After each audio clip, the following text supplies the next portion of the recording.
Well, happy Saturday, everyone. Meteorologist Michael Wilhite here with Southern Indiana Weather. Thanks for logging on to this latest long-range update. It is Saturday, the 17th of January already. It's about 9:36 a.m. Eastern Time here as I'm recording this. We're sponsored today by Metal Magic in Washington.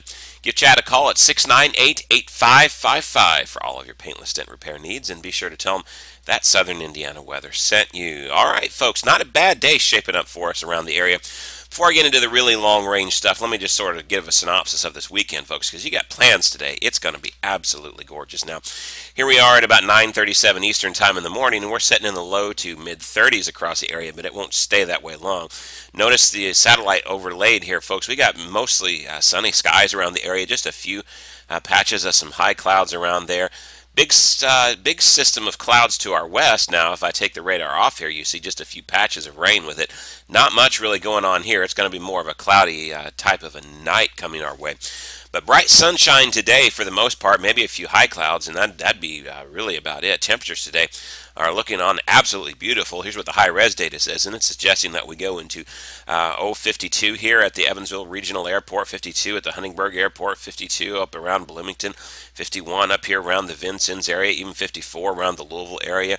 You don't even get into the 40s until you hit up here around Columbus and Indianapolis. So it's going to be an absolutely great day, folks. Get outside and enjoy this, especially this afternoon. It's a little chilly right now, but give it a couple hours with that sunshine. We're going to warm up quite nicely today. Now, this evening we'll have a chance of some rain showers moving in. Again, those clouds that I showed you on the satellite, that's all going to move our way. And as I put future radar here into motion, you can kind of get that idea. There is what little bit of rain we have with those clouds out there right now. And then as this continues to put into motion, you can see by this afternoon we'll stay high and dry, but about 9 o'clock here tonight we start to see some light precipitation entering into the area and then lasting into the early overnight hours. It's not a very strong band at all. In fact, up north from, say, maybe Indianapolis area and northward, you can see some light snow showers potentially during the overnight hours and even tomorrow morning, but pretty much that stays out of our area. It looks like just a small band of rain that moves through this evening, and we may get some light shower chances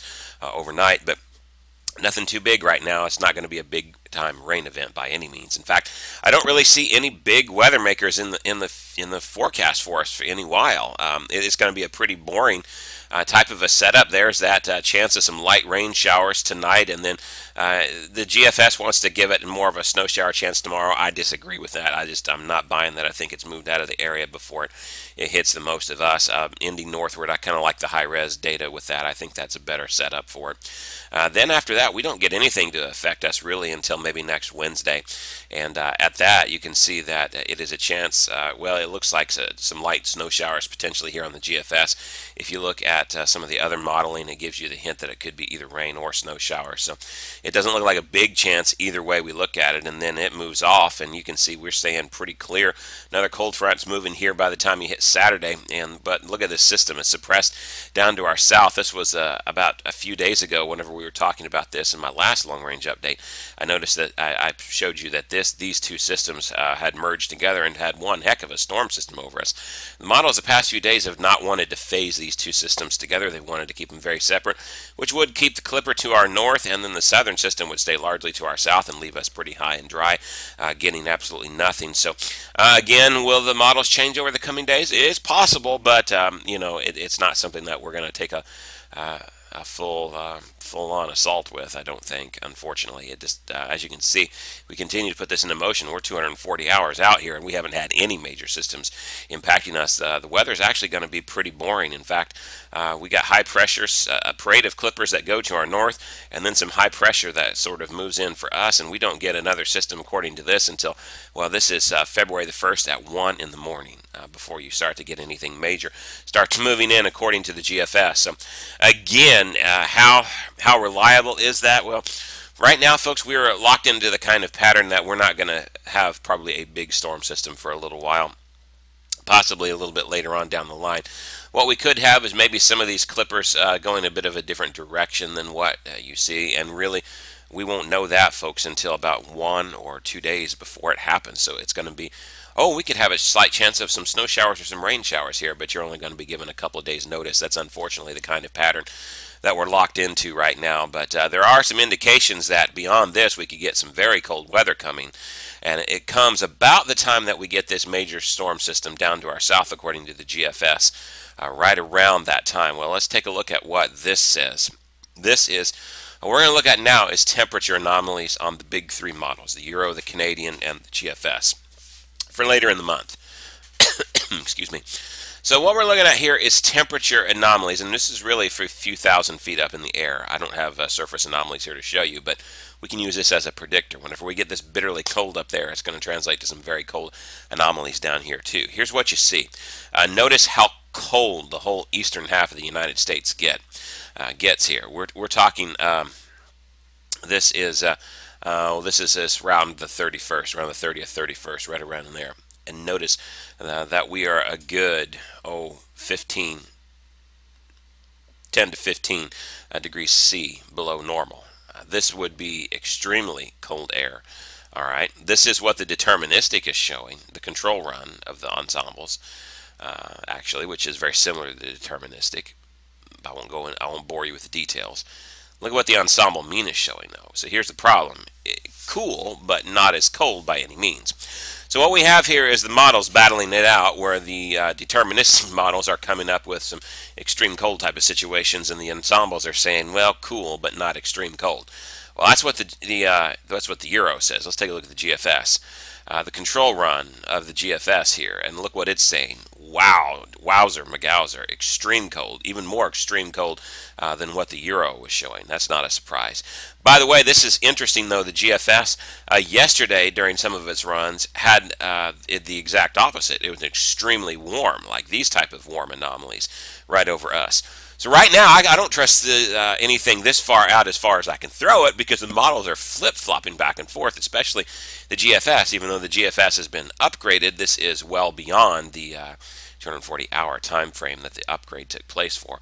This really is in fantasy land, so we take all this with a grain of salt. But I'm showing you something for a point, which I'll get to here in a second. Notice how extremely cold this is. It's ensembles. Well, I don't have a nice up view. I only have a panel that shows everything, but show you it's this one right here that I'm looking at, and you can see it's green. It's not anything with the purples, so it's much cooler than what it is. Its ensembles is much milder. Canadian is a very similar aspect to it. Here is what the Canadian says. It's deterministic control run, and take a look at this. You go to the ensemble mean, and again, much milder. Well, here's what the milder temperatures would look like. Here's the GFS ensembles. This is the ensemble mean for the KH&B Huntingburg Airport. Evansville would be very similar, so would a lot of folks in southern Indiana. All right, so by the time we're getting into that period, the milder weather would say upper 20s to low 30s for that time frame. So translate that down if the deterministic or control runs, whichever I was using there in different cases, if those were right, it downgrade that another 10 to even 20 degrees at times, depending on how extreme the model particularly was. Well, you could see easily that we could be in the single digits or tens, and below zero temperatures for the lows certainly would be an option that would be on the table. Whereas if the ensemble means have their way, temperatures would be in the teens for the lows, and then the low 30s or upper 20s for highs. Still not bad. Cold, but not bad cold. So you see the challenge in forecasting this right now. Right now, we can't really say exactly what it's going to be. I can only give you the heads up that some colder weather looks like it could be coming, but there's some challenges with the forecast. Either way, I think it's going to be colder than normal. I think that's pretty well locked into place. As we end the month, it's going to be colder than normal. The only question of how cold. Is it going to be absolutely brutally cold? We're going to go below zero again. Is there going to be snow with it or not? You know, if you believed this model, the GFS is saying that there could be some light snow potentially moving in here about the time that we get that brutal cold. Certainly if we get any snowpack down, that could leave us below zero. But if you looked at the ensemble means, the temperatures is much warmer. So again, what are we looking at right now we just don't know, folks. We could take a dartboard and just throw some darts at this and have as accurate of results as what we could with just believing the raw output here with the models right now when it's this far out. So again, that's all just to show you that the potential cool down is coming. It might be a minor cool down like this. It may be much colder than this. We're just going to have to monitor it. Here's also the problem with that. The Arctic Oscillation, I've showed you some of these indices before. They keep flip-flopping back and forth. And the AO looks like it's going to tank for a couple of days, but then come quickly back up, and it looks like it's more in an up and down kind of pattern. If we take a look at the NAO, it's in sort of the same type of a thing. It goes sort of an up and down kind of pattern. Well, here's the problem with that. The Arctic Oscillation is cold air on the move from Canada. When it goes negative, we got that cold air that starts to spill in. It starts to retreat usually as it goes positive. You can see kind of an up-down fashion on this. NAO is a blocking pattern in the North Atlantic. If it's negative, it blocks systems and slows them. It won't let them go out to the North Atlantic Ocean. They have to go up the East Coast and around the blocking high pressure.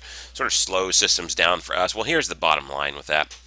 When you got an up and down pattern in both of these, what you're going to see is, yeah, you might get some cold with this, but you don't typically get a very sustained cold when you've got an up and down. So the good news, if there is any consolation with this, if we end up getting that brutal cold again, I don't see it being a sustained brutal cold because I see an up and down pattern in the indices, which would indicate, yeah, you might go for 2 or 3 days of some brutal cold, but eventually the cold air would retreat, and we're not going to stay that way for a sustained period of time. So that's at least some relief there in the modeling, but unfortunately, those have been changing on a daily basis too, and the models just can't see them locked. Here's the big problem with that. All the bubbles here are different forecast runs showing you the different options of where it is, and just take a look at this. All right, as you go throughout this, these same models for the same time frame say it could be bitterly negative or strongly positive. So you get the idea here, and then it's the mean of these that the black line is through. So you get the idea, folks, that it's anyone's guess by the end of the month. Do believe that some cool weather is coming. The Climate Prediction Center actually agrees with me on that. In fact, I didn't even pull this up, but I can go to the Climate Prediction Center and we'll take a look at their day 8 to 10 temperature outlook, and then here's what they're saying on the day 8 to 10 temperature outlook. And as you can see, they've got the whole eastern half of the country, well, really the eastern 2/3 of the country, just about in that below normal period as well. I do believe that we're going to go below normal as we start to end the month. It's only a question this far out of how cold we're going to get. But, you know, the bottom line is we'll take it one day at a time. Folks, some brutally cold weather could be coming our way, or it could just be, you know, temperatures in the 20s, which we could certainly handle. Options are on the table. Here is your 10-day forecast, folks. Today, either way you look at it, Saturday, folks, it's going to be gorgeous. Mostly sunny, very warm for January standards. We're going up to a high in the low 50s around the area today. Enjoy it, folks. Only to the mid-30s tonight. There is that chance of rain, and really that'll start again more this evening hours, slighter chance overnight hours. And then tomorrow, I've put an isolated shower chance in there, but I'm not even sure that we're going to see that isolated shower chance now. It would be isolated at absolute best. I'll keep it in there for now. I may even need to take it out tomorrow morning once we see the actual radar trends. I'm not excited about it, but, you know, temperature's still in the mid-40s. Upper 40s by the time, if you're lucky enough to be off for Martin Luther King Jr. Day on Monday. That's going to be a nice day with temperatures in the upper 40s as well. Enjoy it, because as we get into the extended period, though, folks, here you go. The 30s do return, and about 37 to 40, depending on what city you live in southern Indiana, is our normal temperature for this time of the year. So we'll return from being slightly above normal to more seasonable, even slightly below normal temperatures as you end the 10-day period. But you notice the absence of systems. Really, the only thing I've got on the docket here, other than some light showers tonight, is Tuesday night, potentially maybe some light rain or snow showers. And if you have followed the forecast closely, folks, you notice that we put these in, and then it seems like they get close to the event and we take the daggone things out because they just fizzle away. So we'll see. It's not a strong chance. I've only given it a 20%. We'll see how it develops over the coming days. All right, folks, that is it for this long-range update. Absolutely gorgeous weather out there today. Some light showers tonight, but folks, get out there. It's already risen a degree here since I started this forecast. It's only going to get nicer today. Get out and enjoy the 50s. We don't get this very often in January, folks. I'm meteorologist Michael Wilhite for Southern Indiana Weather. Thanks for logging on and watching this latest long-range update. We'll see you next time.